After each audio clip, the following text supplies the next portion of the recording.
Hi folks, so in this video I'm going to explain how I've approached designing a long-term exercise program to address hypermobility and POTS for dysautonomia. And I want to say right at the beginning that I'm not a doctor or a physical therapist or any type of expert. So you should consult your doctor and your physical therapist. Also, this isn't going to be appropriate for everyone. I've got another video called Pragmatic Approaches to Hypermobility and Dysautonomia, and those give a bit more context of my overall management strategy. And I've put a lot of work into recovery habits and sleep, and I've employed some bold measures to improve my recovery capacity. And so I'd recommend you check that out for some more context. But this is going to be sort of large-scale program design, and less focused on individual workouts and exercises and that sort of thing. I've got an accompanying document, Approaching Fitness with Hypermobility, and I'd recommend you check that out as well. It's got a little more detail, and it's got a lot of links to various exercises and also great resources that you can check out and learn for yourself. One thing, so I already recorded the bulk of this video and I'm just redoing the intro. One thing I forgot to mention is that I really like doing workouts at home, and I would highly, very specifically recommend it. You don't really need a lot of equipment, especially to get started. The vast majority of exercises can be done with body weight. I did fine with just gymnastic rings and a set of exercise bands and basic stuff like that for quite a while. Now I do more work with weights, and I've got quite a collection of equipment, but it's still cheaper than going to the gym. And the main thing is to keep your workouts accessible, and if it's something you can do in your basement, that's about as accessible as it gets. That said, to get us started, I'd like to clarify my approach and explain how it differs from most. So these two statements sum it up well. I'm prone to injury, therefore I should choose the form of exercise with the lowest injury risk. This is kind of the standard approach that you get from a physical therapist. A lot of folks with hypermobility seem to take this approach. It's not a bad approach.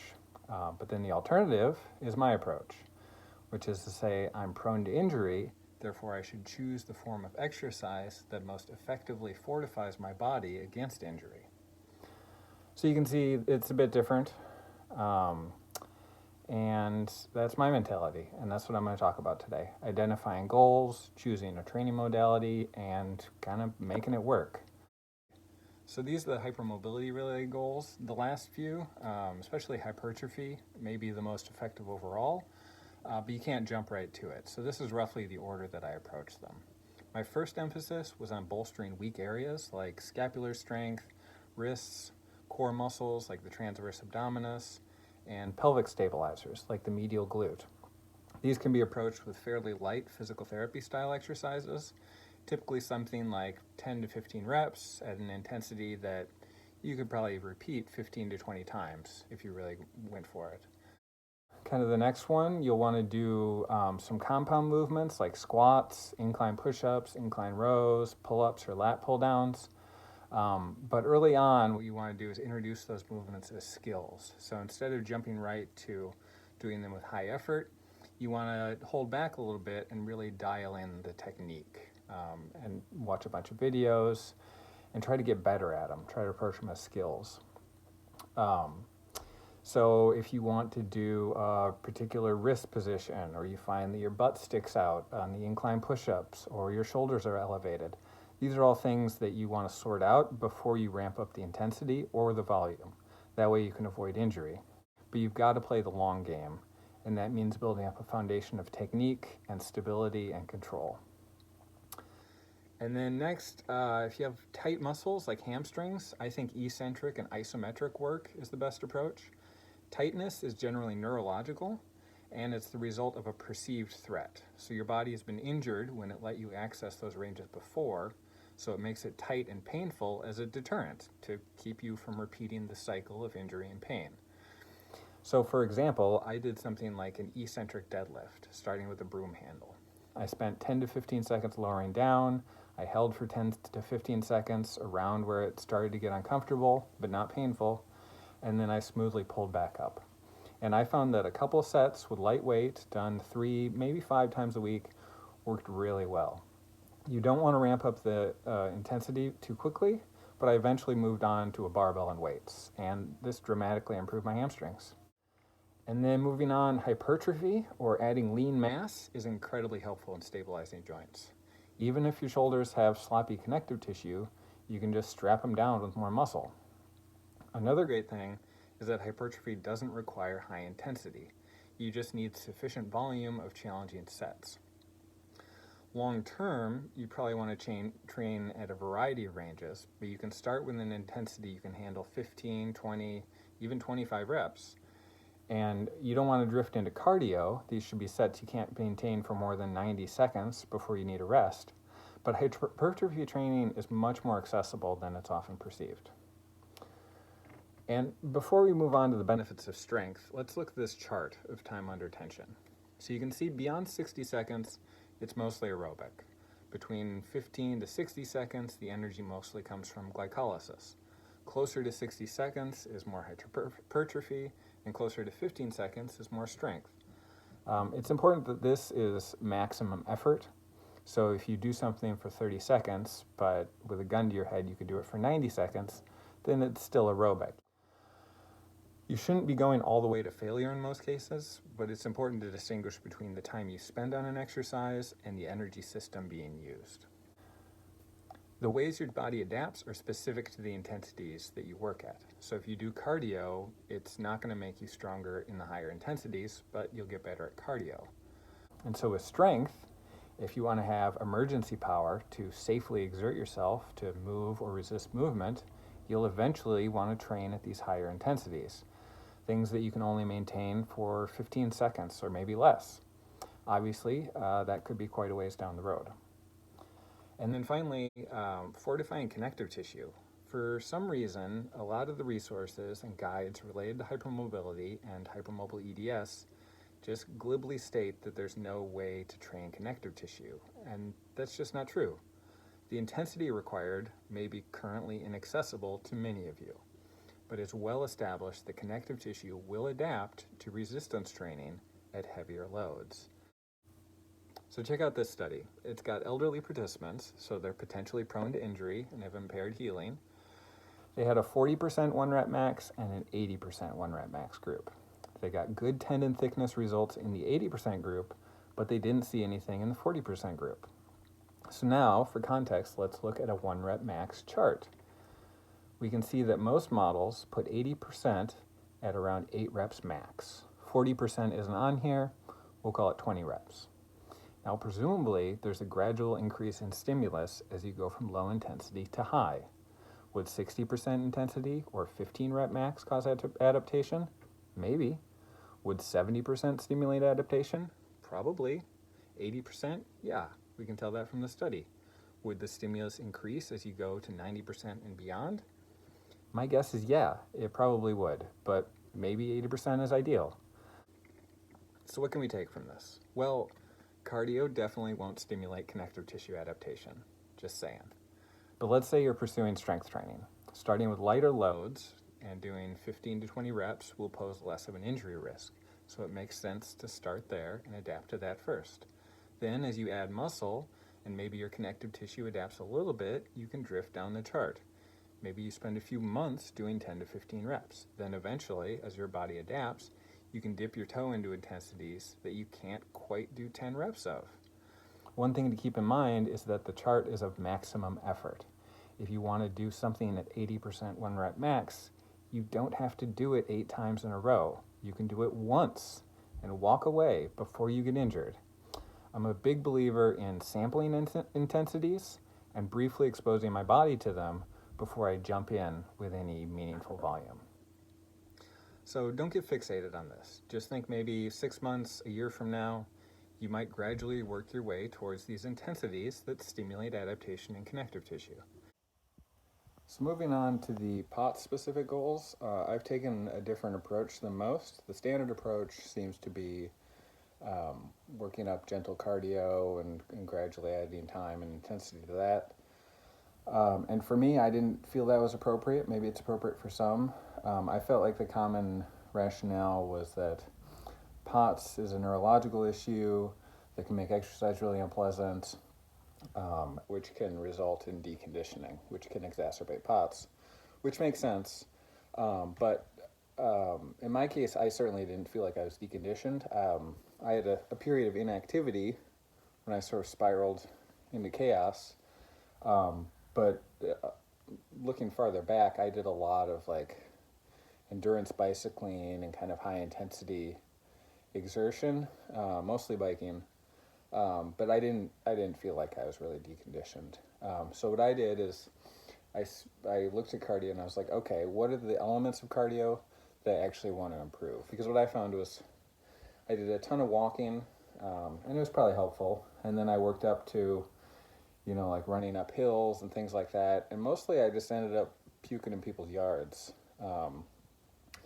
And it didn't really seem to help with the POTS. So what I did is I said, okay, I want an incredibly robust vascular system so that when I stand up, I get a very athletic, robust response. And I want really good lung capacity and CO2 tolerance so that I never get air hunger again. So I just split those off and targeted them directly. And I still do some cardio. I make a distinction though. If it's light, then it should be real light. Like several short walks throughout the day is great, just to get your body moving, to get your blood pumping a little bit. And then if I actually want to improve my cardio capacity, then I will do something like hill sprints, where it's shorter and higher intensity. But those are just my priorities, and I don't know what's appropriate for others. So I think these are pretty self-explanatory, so in the interest of time, I'm just going to let you pause if you want to read those. But it's just a few different options for how I approached it. I just started at the top and then worked my way down. Okay, so for the wall plank, I just started out by doing the plank and then lying down immediately. This was one of the most awful, grueling things I've ever done. And in retrospect, I could have done like a partial inversion first, but I just kind of went for it. So the next stage was I started doing the plank, standing up once, and then laying down and recovering. And then finally I did the plank and then stood up and then just cycled through plank, standing up, plank, standing up. I did the wall plank circuit sort of training once a week at first, and then 3 times a week for a while. And I did it at the end of my strength training sessions. And it actually worked pretty well. And eventually I felt like I had great vascular response, and other things were higher priorities. So I ended up cutting back on it. It didn't address the other dysautonomia symptoms, but as far as just not blacking out when I stood up, very helpful. Okay, so let's rough out an exercise program and how we're going to approach things long term. We've got some goals, but clearly we can't just jump to the right to the most intense version. Okay, so we got this nice pyramid, and at the base there, the most important is consistency. So I think the first step should be to establish consistency with an extremely manageable workout. So when I started out, I picked days and times that I would train, and I just started showing up. I decided on Monday, Wednesday, Friday before lunch, and I knew eventually I wanted to be doing sort of a standard strength training routine, and 3 times a week seemed pretty good for that. I didn't really have a plan or a particular workout. I just started showing up. I tried some physical therapy exercises. I sampled some different warm-ups. But for a couple weeks, I just unrolled the yoga mat, lay down, and watched Athlean X videos on YouTube, and researched various fitness topics. And I'd actually attribute a lot of my long-term success to this. From the very beginning, I prioritized consistency over everything else, over intensity, over volume, whatever. Nothing is more important than consistency. Because the truth is, outside of the chronic illness community, most people don't achieve their fitness goals. Most exercise programs get abandoned. And maybe the person got injured or sick or busy, but for whatever reason, they stopped showing up. And if there's one piece of advice that I wish someone had told me, it's to not get too fixated on my personalized obstacles. Most of the challenge is just regular people stuff. Everybody is prone to overdoing it and injuring themselves when they start a program. Everybody gets busy and sick. Everybody gets a sore low back and wants to take a week off. There's always going to be a voice in your head giving you reasons to quit, reasons to skip a workout. And you need to have a plan to deal with that. And showing up consistently is the most fundamental, universal challenge. And I think the best way to do that is to make your minimum threshold for success so low that you just don't have any excuse. That's why I decided that showing up and physically going to the place where I would do the workout was enough, so that I wouldn't have any excuse to skip it. If I was laying in bed thinking about how tired I was, and I'd say to myself, show up for the workout and then decide. So if I show up and decide to do some exercises, great. If I decide not to, that's fine. I showed up. I can skip as many exercises as I want. I'm just not allowed to skip them from bed. It's a simple rule, but it's worked really well for me. I liked the warm-ups from the old recommended routine from r/bodyweightfitness. You could try those. I'll link them below. But at this stage, you shouldn't be looking to get a ton of work done. Figure out what your weak spots are and just develop consistency. Anyways, moving on. The next step, once you establish consistency, is to hit a wide variety of corrective exercises to bolster weak areas. I started by pursuing bodyline drills. They're a good core challenge and they train stability in the shoulders. These are again from the old recommended routine from r/bodyweightfitness. I'll link a video below. You'll need to find regressions for some of them to make them easier. For example, you might do them on an incline or use parallettes to ease the pressure on your wrists. You're going to have to troubleshoot obstacles for sure.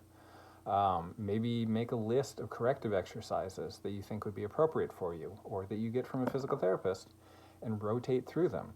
So you could have a list of 10 exercises and you do 3 at each session and then just move your way through the list.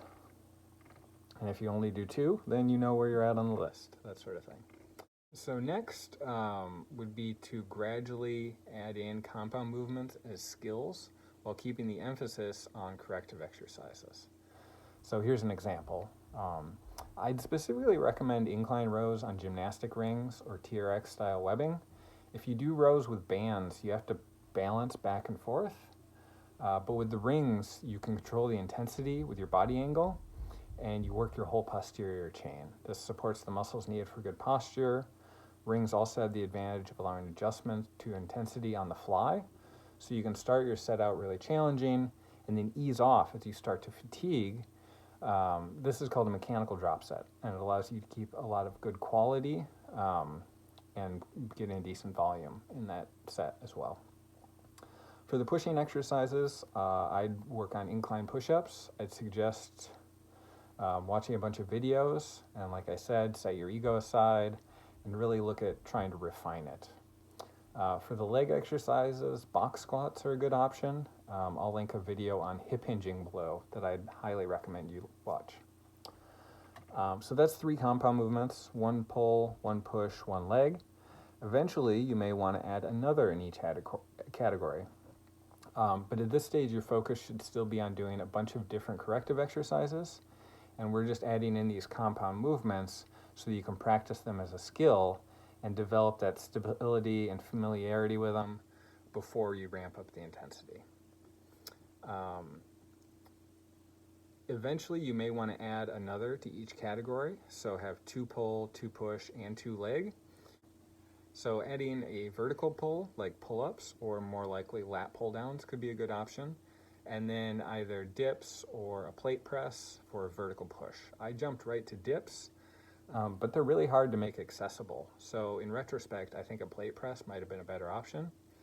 With all these exercises, there are regressions and progressions. So you can just Google dip progression or regression, for example, to figure out how to approach it, and pull-up regressions and row regressions. And for the legs, something like a glute bridge could be a good second option. At this stage, you could also have like an A and B workout, and each one would have 1 push, 1 pull, and 1 leg compound movement, and then a handful corrective exercises.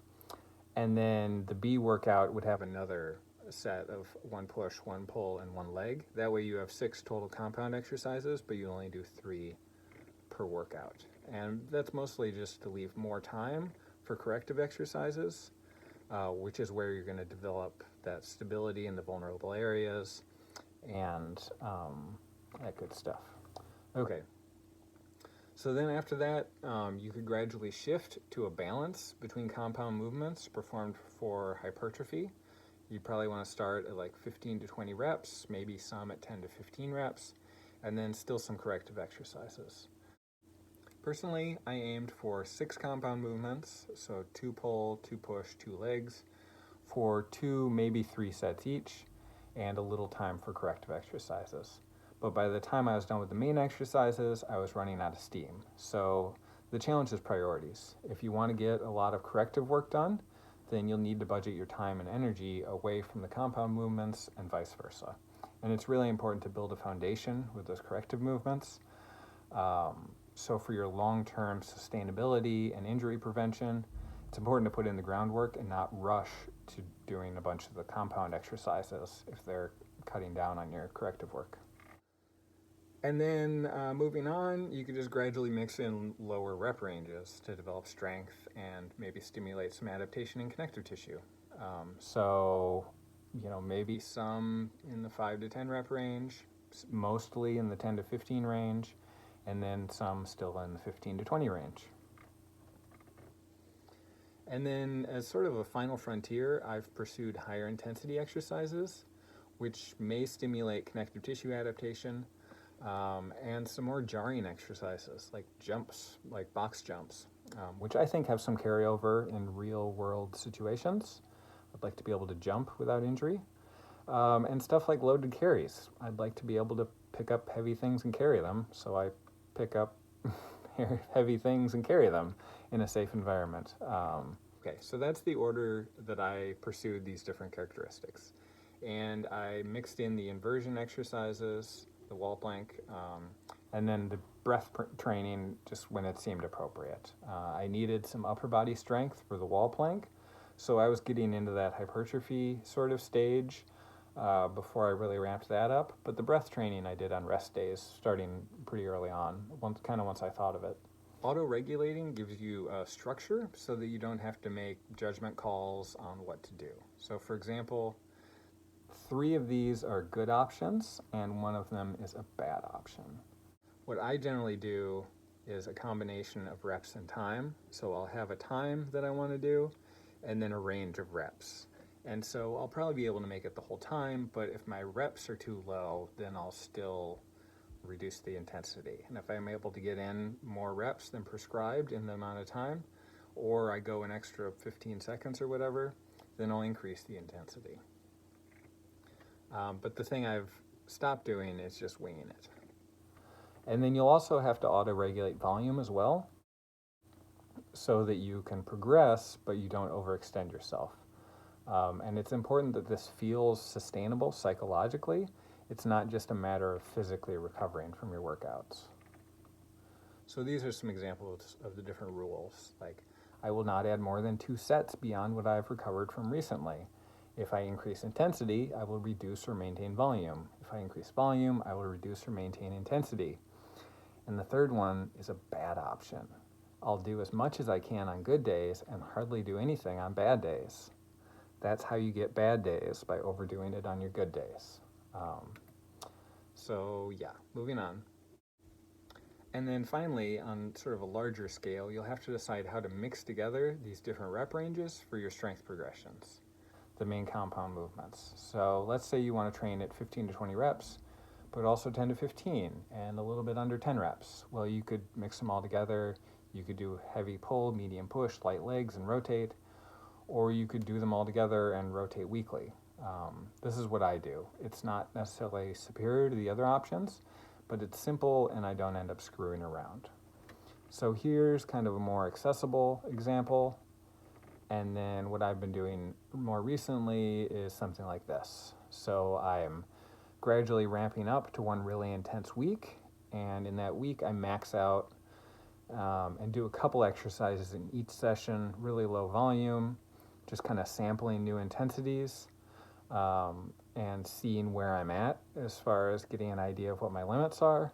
And then I deload, which is a week of very light training, and then I start over with a slightly different exercise selection. I'll still do 2 pushing, 2 pulling, and 2 leg exercises, but I choose different variations or alternatives. And then you'll also need some way to record your workouts, and this is really essential. Personally, I settled on pen and paper, this workout log here, but there are apps as well. I'd recommend getting a boxing timer or a round timer app so that you can do time under tension auto-regulation. So for example, you set the rounds to 45 seconds, have it warn you at 15 seconds, and then automatically rest for 3 minutes, and then it'll give you a warning bell to start your next round. And then of course there's the question of what schedule to do. This is really a matter of what makes sense within your life. Since I couldn't do great intensity or volume, I wanted pretty good frequency. I went with 3 times per week. I had room to spend a good amount of time on each workout. So I liked the idea of having a solid workout, resting, solid workout, resting, solid workout, and then 2 rest days, and then start the week over. Nowadays, I do some accessory work on other days, like Tuesday, Thursday, Saturday, but Monday, Wednesday, Friday is still my main schedule. Those are my primary workouts. Some people would want shorter workouts, in which case more sessions make sense. And ultimately, you have to pick one that's sustainable, so fewer short sessions could also be an option. But the thing to remember is that you need to regulate the intensity and volume so that you're recovering anyway. So if your sessions leave you in agony for days, the solution is to address that, not to just drop down to 1 session per week so that you can have 4 days of agony. You should really be recovered in 48 hours, pretty much entirely. And then finally, we have to talk about pain and injuries.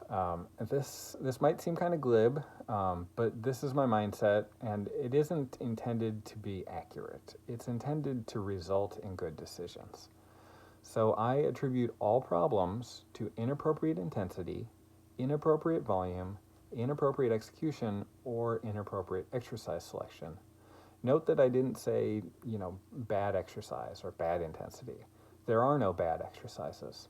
There's only what's appropriate or inappropriate, and what your body's adapted for and what it's not adapted for. The reason I have this list is because if my wrists bug me and I just said, oh, it's because I have crappy connective tissue or injuries are inevitable, it's just kind of a dead end. I could push through or I could cut back, but it's sort of a 2-dimensional issue. But if I work through this list, I can adjust the intensity or volume, or maybe I do the exercise with neutral wrists instead of, overhand or whatever.